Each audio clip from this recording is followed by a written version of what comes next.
আমাদের মাধ্যমে জনগণ যাতে একটু হলেও একটু স্বস্তি দেখতে পারে।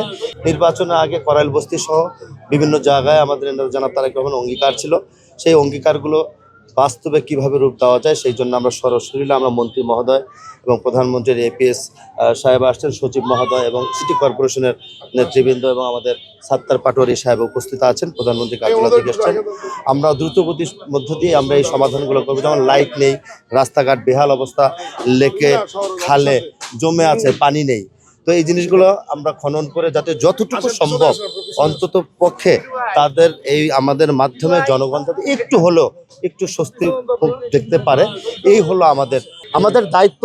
এটা আমাদের দায়বদ্ধ থেকে জনকল্যাণে এই কাজগুলো হলো আমাদের নৈতিক দায়িত্ব।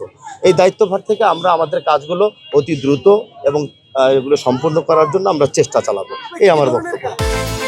বিকাশ পেমেন্টে 10,000 টাকার বেশি অফার, শপিং চলছে তো। একটু আগে বলেছি জনদুর্ভোগ যে কাজগুলো, মশা আছে বলে আছে, রাস্তা আছে, খাল বিল আছে, যেটার কারণে মশার সৃষ্টি হয়, এই সমস্ত নিয়ে কাজ করবো আমরা।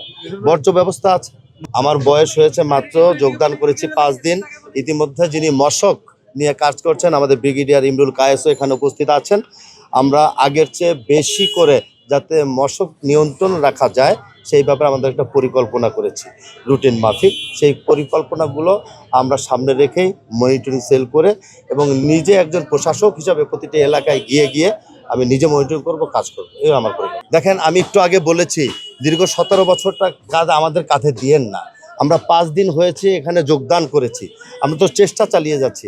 আমরা সিটি কর্পোরেশনে আরামদায়ক চেয়ারে কিন্তু সারাদিন বসে থাকি না, আমাদের মন্ত্রী মহোদয়রা আছে তারা কিন্তু বসে থাকে না। আমরা চেষ্টা চালিয়ে যাচ্ছি, এখানে যে কোনটা সঠিক কোনটা বেঠিক সেটাকে নির্ণয় করে আমরা কাজ করব।